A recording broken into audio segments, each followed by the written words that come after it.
Welcome to Building My Legacy podcast. This podcast is designed for leaders and entrepreneurs who want to leave a legacy and will provide strategies that focus upon key elements for legacy creation, determining your desired impact and its benefit, increasing your legacy's reach by engaging key stakeholders, planning, prioritizing, and executing. Here's your host, Dr. Lois Sonstegard. Welcome, everybody, to today's Building My Legacy podcast. I have with me today two very distinguished people. They are very much involved in stem cell research and bringing stem cell research, the knowledge they accumulate, putting it into actual medical practice so it can change lives. So with me is Deven Patel. He is, I believe, more on the business side, making the dream become a reality in terms of product development. And then we have Dr. Anand Srivastava. And he is the brains behind this. He has mapped genomes. He has been studying stem cells for his career. So I want to talk a little bit about what they've done, where they've come, where they're going, and what we can anticipate in terms of their research and their product development. Their company, by the way, is called GIOSTAR, which stands for Global Institute of Stem Cell Therapy and Research. So with that, I will turn it over. How did the two of you get started? How did you meet? How did all of this come to fruition? Wonderful, wonderful. Thank you for a wonderful introduction. Again, I'm Deven Patel. I'm the president, CEO, and a co-founder of GIOSTAR, known as based in San Diego, California. The long name is Global Institute of Stem Cell Therapy and Research. And my partner, Dr. Anand Srivastava, he's the chairman and a co-founder. He's the man behind the science. He's the pioneer who started the entire modern field of stem cell science 22 years ago in the top University of Southern California, University of California, San Diego, Salk Institute, Barnum Institute, UC Irvine, UCLA. And his field of background or his field of expertise are so unique and so diverse that very few scientists in the world would have that. So just quickly, I'm going to share that with you. His background of expertise in stem cell biology, protein biochemistry, molecular biology, immunology, in utero transplantation of stem cell tissue targeting, gene therapy, and cancer research and clinical research, and many more fields I still don't know, even though we're working together for 22 years. So here, Dr. Anand Srivastava. Okay. Thanks, Deven. And thanks, Lois, for wonderful introduction and talking today with me. And as Deven told, I am Dr. Anand Srivastava, chairman and co-founder of GIOSTAR, that is Global Institute of Stem Cell Therapy and Research, which is California, San Diego-based organization.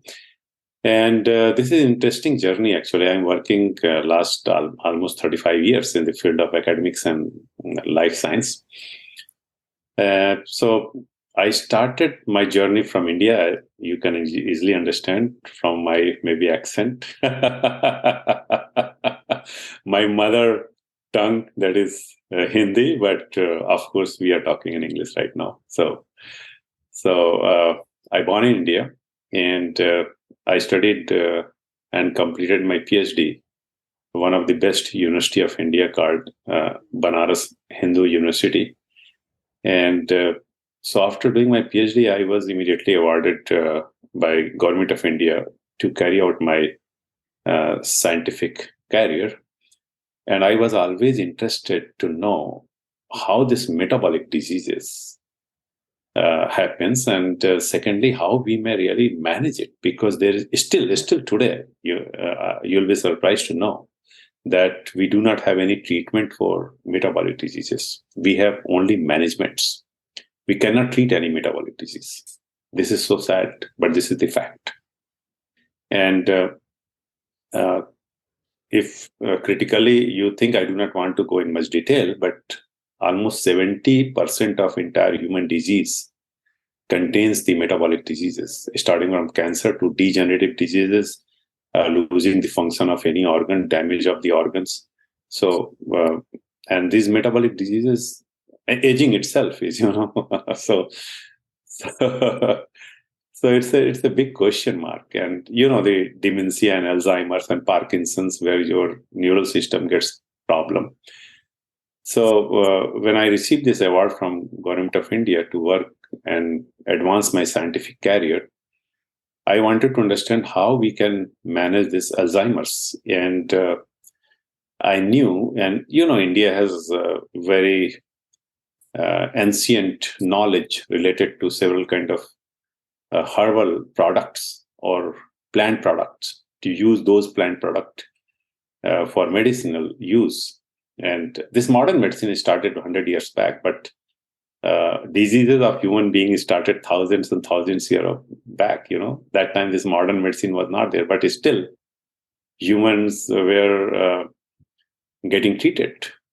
So what was that? Certainly it was nature. Okay. So the potential of nature is enormous. And I do not want to go too much in philosophy, but the point is that this earth has the dual nature. Okay. If there is day, there's night, there's cold, there's hot. So each positive has a negative side. Each negative has a positive side. That's the way earth balances itself. So basically each question has an answer. Important whether we know that answer or not, that is a question itself. But I'm sure and be definite that there is an answer of each and every single question on this planet Earth. Without answer, this planet Earth cannot exist. So seeing that, I started thinking how I can manage this Alzheimer's disease. And there was a wonderful plant which is well known to enhance the brain function. And also, when I researched a little bit, I found that if you know a little bit Alzheimer's, that beta amyloid plaques that causes the damage of the neural cells. Again, there's a lot of complexities in the Alzheimer's disease. I do not want to go in much detail of the complexities to bore the audience, but this particular plant product has two very specific character. One, to destroy the beta or diffuse the beta amyloid plaque. Second, they regenerate the neurons. So this way it may help in managing the Alzheimer's disease. So that's what I started working. And then immediately when I started working and I got few results, I received the international award from government of Japan and from the Prime Minister office as a young scientist. At that time, I think I was maybe 31, 32-year-old. You're now 102-year-old. Well, based on your credentials, I think maybe 250. Anyway, so I moved to Japan, and my job was there to work on the gene regulation and gene expression during the metabolic diseases and development of the living organism. And if you know, in 90s, the big program was going on, that is Human Genome Program. And the idea was, this Human Genome Program was, if we know the correct sequence of the human gene, then we can change the defective gene with the correct gene, so we can basically cure each and every single metabolic disease. That's the entire idea of human genome. And that's what the Human Genome Program came, and sequencing and changing of defective gene with the correct gene, called gene therapy. So the idea of gene therapy came. And then, so I was working on that, as Deven told, that I cloned almost 23 genes in very few months. And it was amazing to me also, and surprising to other people also, that how it is possible, but it happened. Maybe I was a little lucky. So I showed in 1998, 99, that you can change the insert a pancreatic gene and express that pancreatic gene in very tissue specific manner. Means that gene is going to express inside the pancreas. So that opens the idea to develop the gene therapy for the diabetes and several other pancreas related problems. And that I was presenting from Japan to USA. And here in San Diego, there was a huge conference which was covering animal and plant both. So you can understand, generally conferences are very straightforward very focused for, okay, hematology, neural conference, but this conference was plant and animal genome conference. So this entire life science was covered. So there I presented first time this finding that I can successfully change the pancreatic gene. People were surprised. And then I received several offers from US, starting from Maine to Harvard to UCLA and all these places. And I choose San Diego because of one thing, the UC San Diego is a very famous place. And then there is Salk Research Institute in San Diego, Scripps Research Institute. If you know the Scripps Watson and Crick model of the DNA, that was given by Scripps, of course, Watson and Crick, and then several extraordinary medical institute and research institute in San Diego. So I joined University of California, San Diego Medical School. And my job was to, and you will be surprised again, my job was not to do the stem cell science. My job was to develop the in utero gene therapy. And because in utero. Isn't that fascinating? We have gone around and around because when I first started my career, we were doing, this was during, when Lola High and,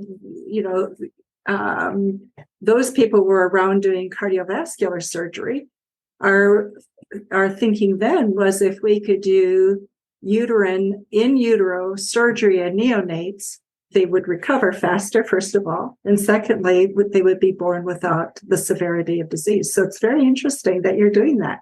So that was the early stage. That's 2002, 2001. And you will be surprised how advanced Dr. Srivastava and his research, even in those days, that nobody has reached even today, where what he did in those last 2001 to 2005. It's very fascinating story how they would reprogram the fetus so that it can fight all known and unknown disease once it's born, including COVID. So it's very fascinating. Please, Dr. Srivastava, sorry for interrupting. Go ahead. No, Lois, you hit the target basically. So I'm surprised that you worked on that also. So now it is very easy for you to understand that. So my job was to develop in utero gene therapy, and the concept exactly the same what you told. The idea that because generally we know most of the time that this particular fetus may have some kind of genetic disease. So why not to go inside the uterus when the baby is developing and then change the gene there? The benefit of that is first that fetus does not have well-developed immune system, so there is no chance of rejection of that gene. And second, it may get accepted and integrated more better way. So baby will born as a healthy baby. So that's the idea was in utero gene therapy. And I'm talking 22 years back. So I did it. I showed it, and then we published the paper in 2002, 3, 4, like that, 5. So we gave the term also tissue-targeted in utero gene delivery. Then we thought, why to do surgery to insert a gene or directly to the uterus? Is it possible to inject to mother peripheral blood, and then that gene can go and target a particular tissue where you want it to go? So that's the tissue-targeted in utero gene delivery. So we gave this term tissue-targeted in utero gene delivery in 2002. And for that, I received the Kyoto Clinical Award in 2002 or 3. I don't remember correctly, but some two or three maybe. So important is that I was working on this, but I realized very soon that this is excellent technology. And this is the real cure also, because if you do gene therapy, then you are basically changing the defective gene, and generally metabolic diseases are related with some of the genes. So you can basically cure a disease. The point is that it's so complex to do, and you need extraordinary infrastructure, and you also have to train clinicians. Mm-hmm. And I also thought that clinicians are already overloaded with the patients. So it's very difficult for clinicians to come in the lab for 2 years to really come and know and learn how to do this gene therapy, cloning, cutting, pasting, all these things. And then I was thinking, and if there is some problem or some here or there little mistake of inserting the gene, then the expression may be very different, and it may be much, much more problematic for the human beings. So there are a lot of things, positive and negative both. I'm not telling that is not very good idea to do gene therapy. That is the best one to do if somebody can do correctly. That is the real cure for a lot of diseases. But it's complex. That's all I'm trying to say. Then I was thinking, what may be the little easier way, though everything is complex, but little easier I thought, because about the stem cells, because we know, and I was working on developmental biology, so I knew very well there is a master cell in the body which makes entire body. Then what is the body? Body is nothing but the combination of the organs. So it means this master cell makes each and every single organ. Then I thought, is it possible to bring this master cell in the lab? Can we culture it? Can we make billions of the cells in the lab without changing its character? And is it possible to differentiate these cells into different kind of tissue or organs? And that's the start of the stem cell science, this modern stem cell science. We already, and clinicians and scientists working on stem cell, that is bone marrow, the bone marrow transplant, that is blood stem cell, or you can say hematopoietic stem cell transplant. It's very old technology for curing several kind of blood-related disease like leukemia, lymphoma, thalassemia, sickle cell anemia. So, but this modern stem cell, which is repair the damaged organ or regenerate the damaged organ, is very new technology, which started almost in 2000. So it started by me and few more scientists in San Diego, California, and few other countries, but very, very few people. And so that's what I started doing this together with gene therapy, which was my main job at University of California, San Diego Medical School. So, and I got little success culturing the cells, and I showed first time that I cultured, then I differentiated, then I thought, is it possible to really repair the damaged brain using the stem cells? Because we always knew that if the brain is damaged, you cannot repair, or if the neurons are damaged, you cannot repair. Then I showed first time in 2005-06 that, and published in topmost journal called Stem Cells, that you may repair the damaged brain, and that's opened the new field. And the medical school started teaching that if a brain is damaged, you may repair using stem cells. Then I showed first time that blood can be generated using stem cells, because again, I was thinking blood is a big deal, because every time you have to match, and there's always chances of contamination or maybe transferring of disease from one person to another person. Then I thought, is it possible to differentiate these cells into the blood cells? And if we can solve several problems related to the blood. And it has enormous value to treat several kind of diseases. So I published 2003, 4, 5, and I created real red blood cell, enucleated, and O negative, that is universal donor. Right.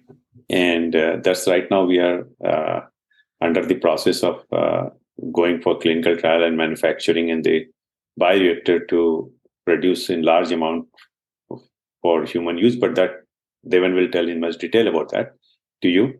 And then I showed autoimmune diseases are the big problem, like ALS, MS, Crohn's. And most of the metabolic diseases are arthritis, related with the autoimmunity. Type 1 diabetes is one of them.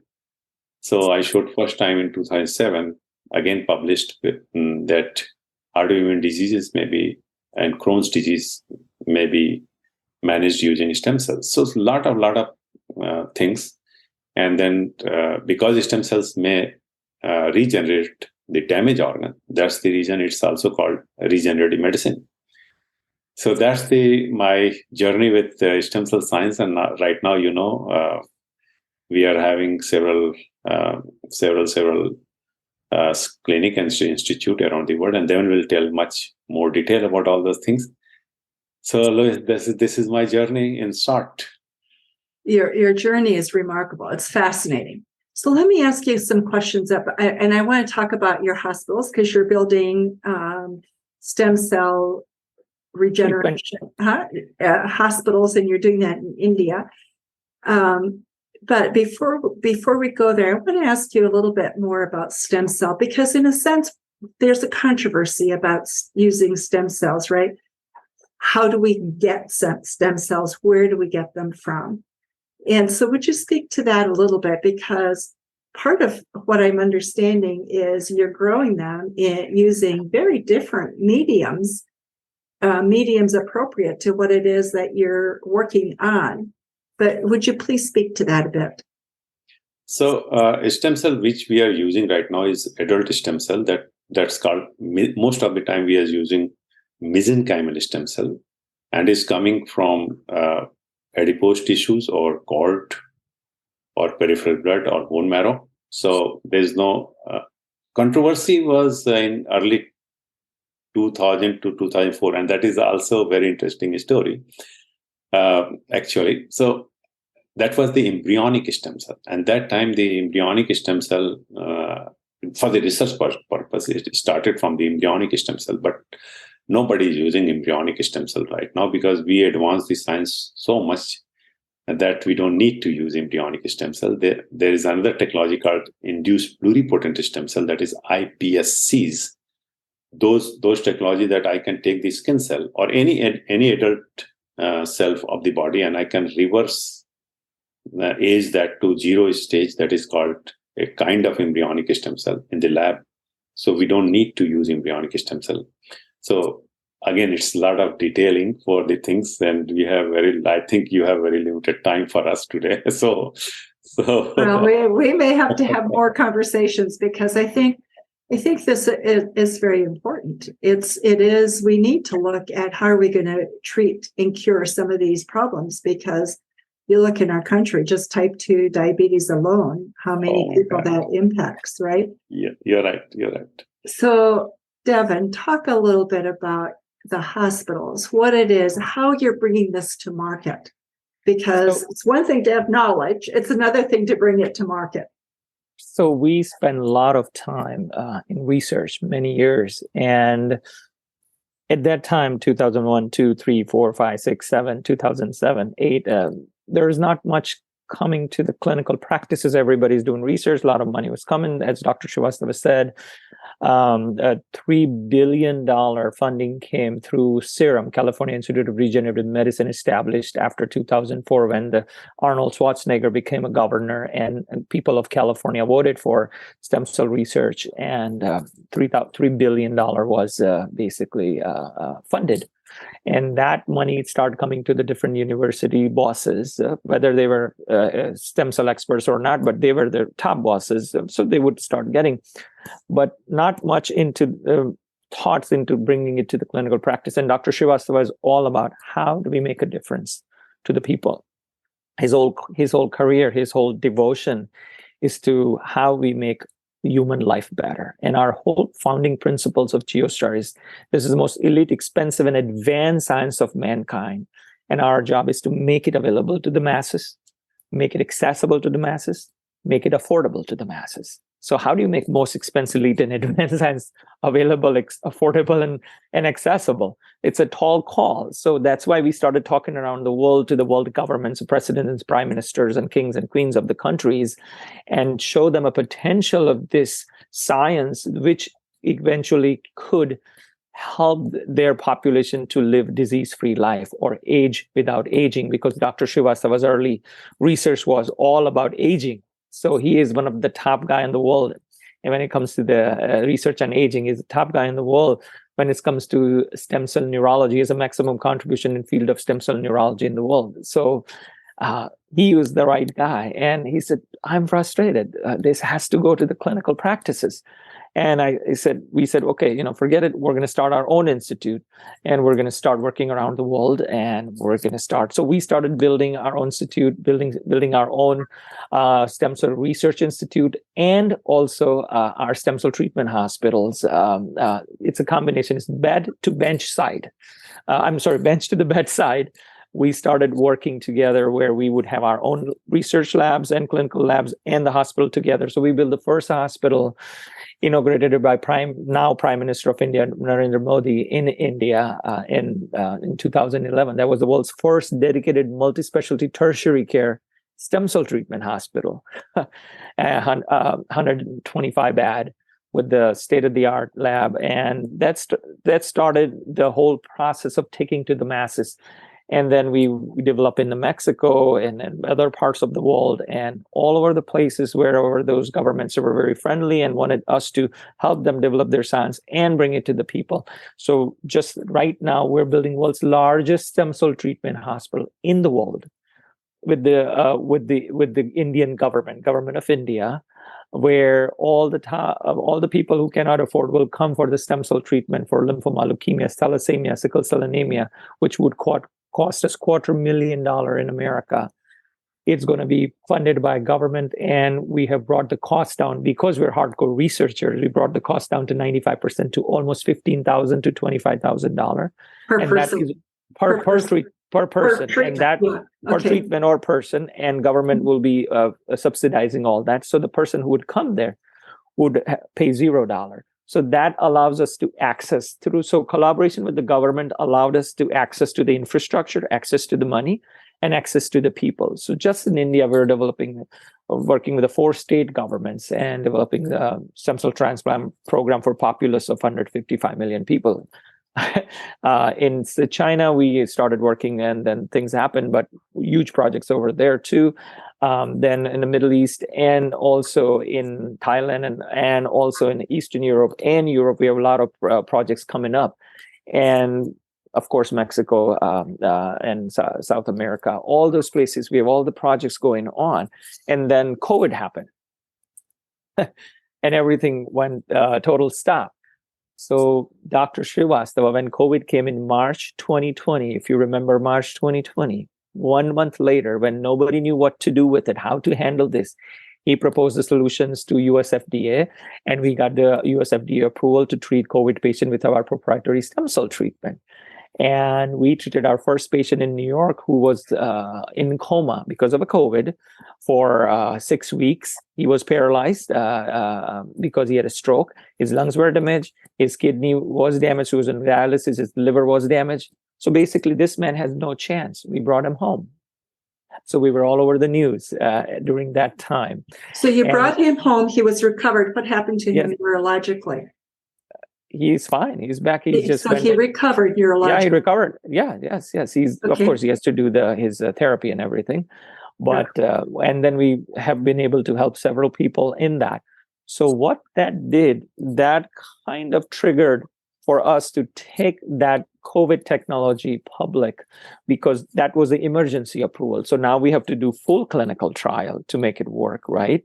So that for a post-COVID complication, because just between Europe and America, there's 140 million people are suffering from post-COVID complication. So now we are taking that company public, which has a $1.4 trillion addressable market for our technology. And then that led to parking 5 more technology underneath, which is Dr. Srivastava talk about universal grade red blood cell, because there's so much blood shortage around the world, 100 million unit blood shortage every year. And you have to match, right? If you don't match my blood, I cannot take yours. I cannot give you mine. So he created a universal grade O negative. So no match required, created a bioreactor. So control environment, cleanest blood, and unlimited resource.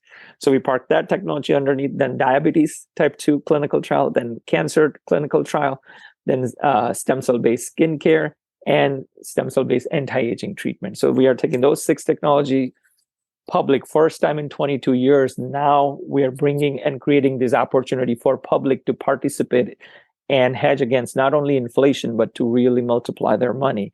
And first time to the world, we are coming to the public. We have funded our projects and our research by ourselves all the time. Finally, we are coming to the public and bringing this opportunity for public to participate in the most advanced technology so that we can live a disease-free life and age without aging. It's exciting, isn't it? Yes. So tell me, with all of what you've done and what you've developed, with what you see on the horizon, where are your biggest challenges?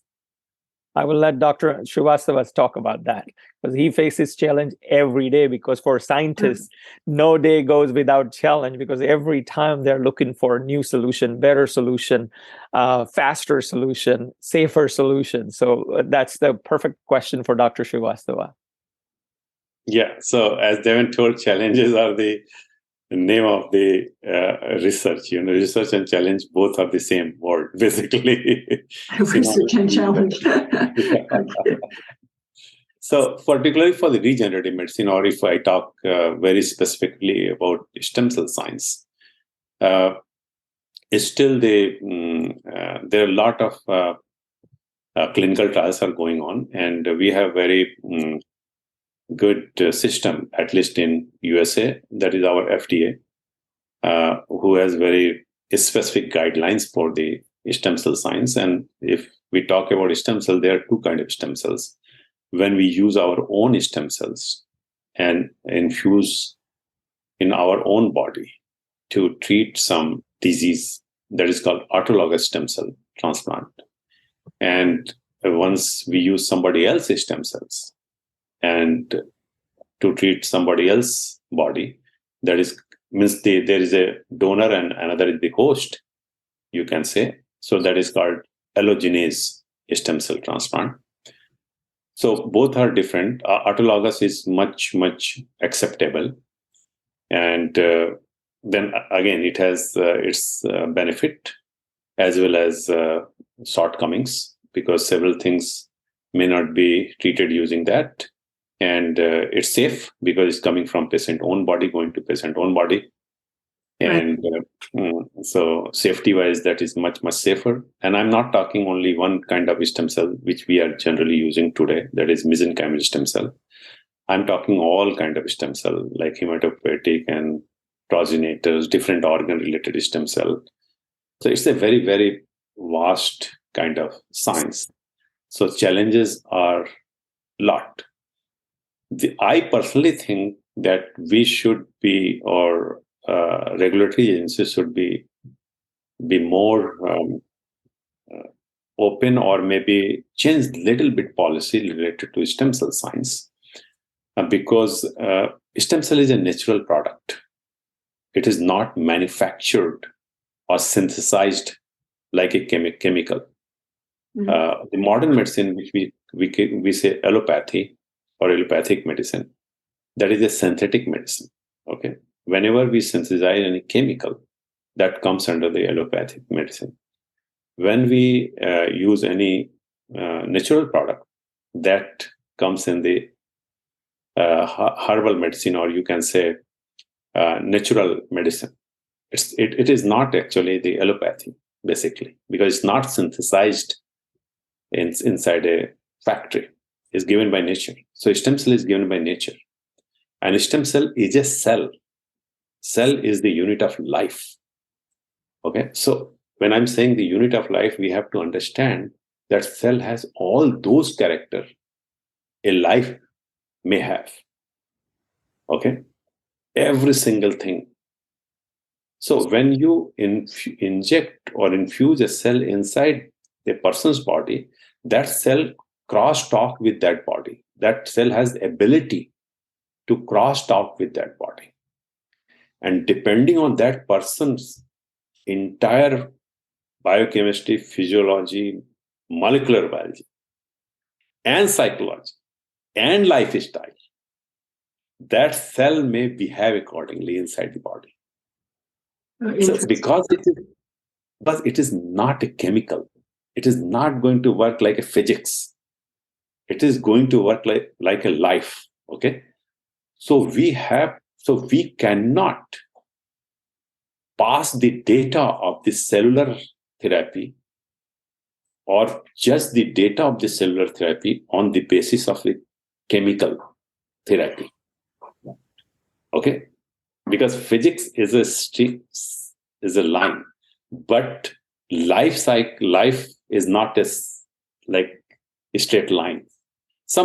I just give an example.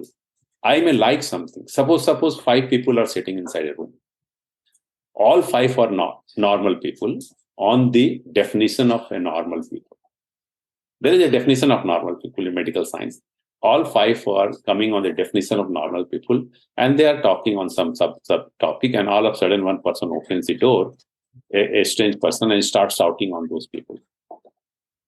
So somebody may get very offended. Somebody may smile on that person. Somebody may be so much agitated that he may bang that person. Okay, so it's so different reaction of the just the word of a person. That person is not touching anybody, basically. Right. So you see that the cell of the person.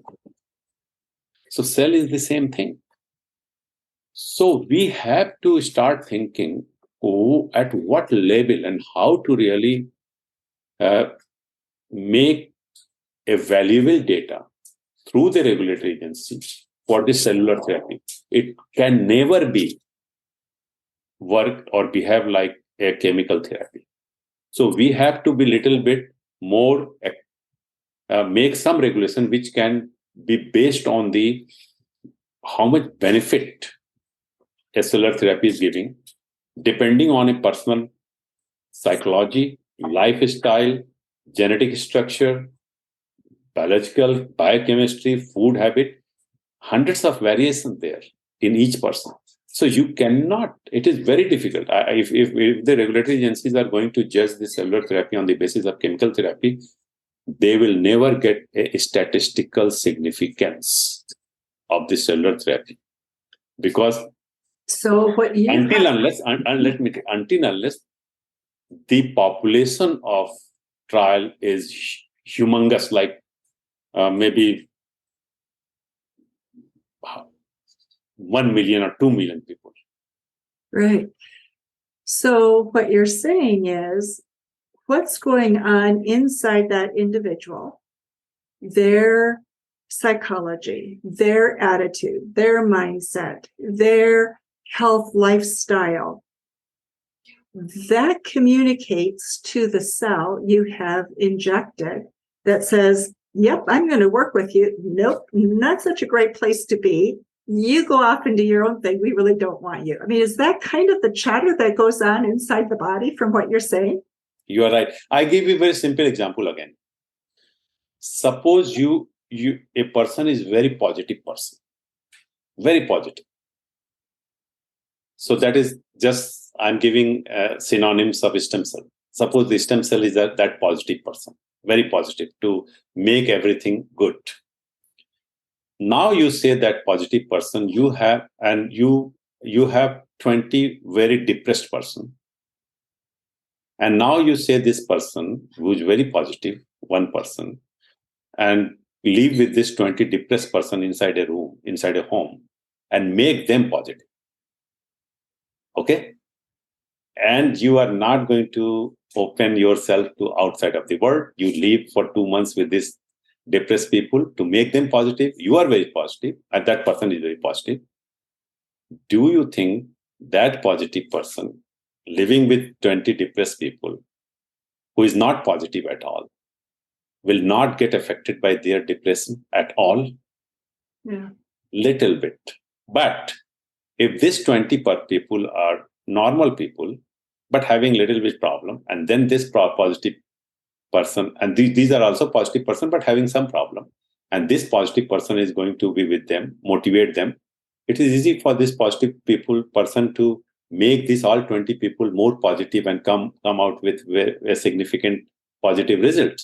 So this is what is stem cells. So if a negative environment, a negative thinking, a negative complexities Cell is going to talk. And we don't know entire biology of a human being till today. We don't know at all. So what I think, if we want to see the significance of cellular therapy, we must first make sure that this is safe. Safety is most important thing. And second, how much it is going to make the change after doing the cellular therapy.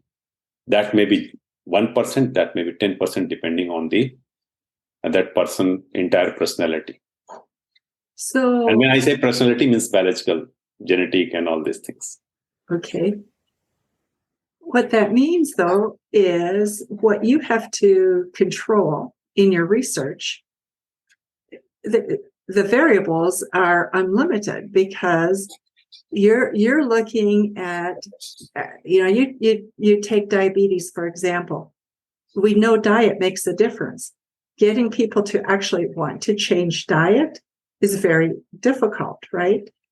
So you're saying that all of these factors have an impact on your body's ability to receive in a healthy way a gene that you introduce to it. And so, right? And so stem cell that we introduce. Yes. For your stem cell that you introduce. So when you're doing your research to look at significant results, does it make a difference? You have to control for an incredible number of variables. You are right. You targeted, like you shooted the exact point, in fact. And that's what Dr. Srivastava was saying for many years, that this cannot be dealt like a pill with placebo-controlled double-blinded study. It would not give you a verifiable significant data because this is a personalized medicine and precision medicine at its best. It is targeted for that person. And we have seen the people with the positive attitude have a much better outcome versus people who come in who did not have a positive attitude about that particular therapy, because we've treated thousands of patients around the world for the last 15 plus years.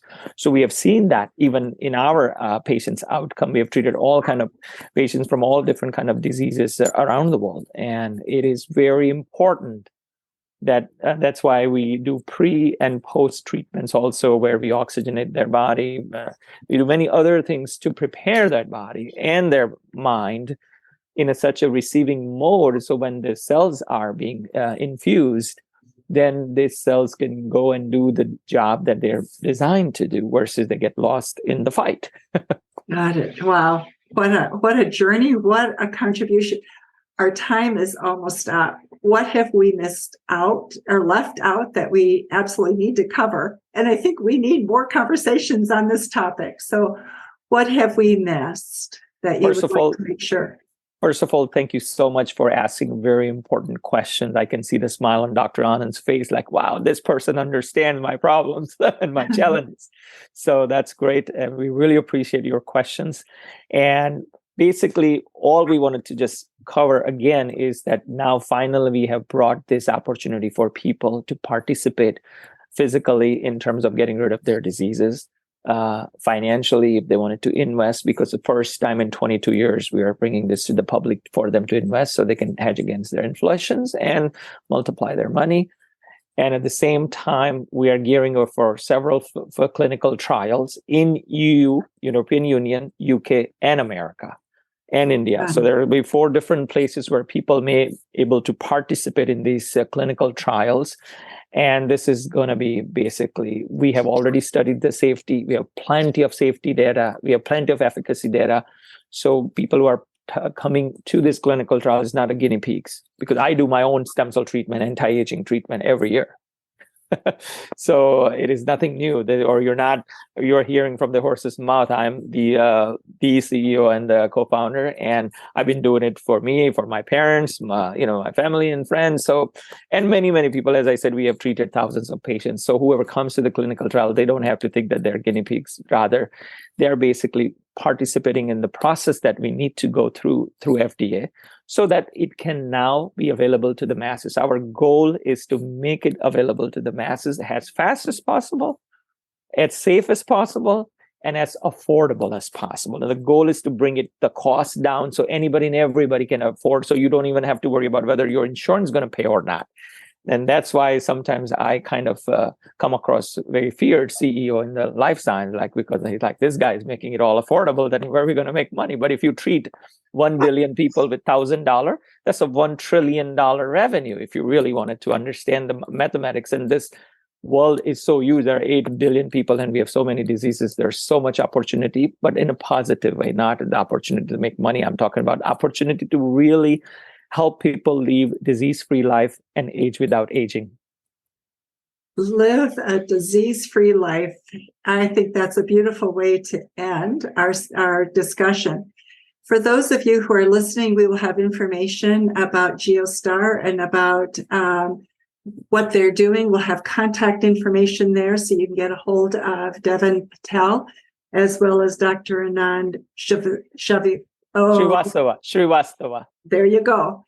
So you can get in contact with him if you want information about how to perhaps look at this for your clinical practice, other research you're doing, or if you're a consumer and looking at your own health, this may be a great resource. So thank you so much for taking your time and sharing your story with us today. Thank you, Lois. And I will add at last that this is the most natural way to manage our diseases because stem cell is given by the nature. We are not manufacturing. Stem cells are given by nature itself. What a beautiful way to think of it. Thank you.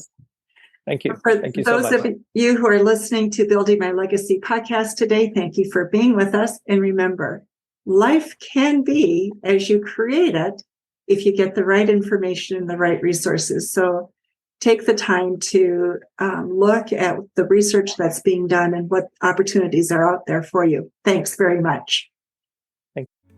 You've been listening to Building My Legacy podcast with Dr. Lois Sonstegard. To book your appointment with Dr. Sonstegard, visit www.buildtomorrow.com.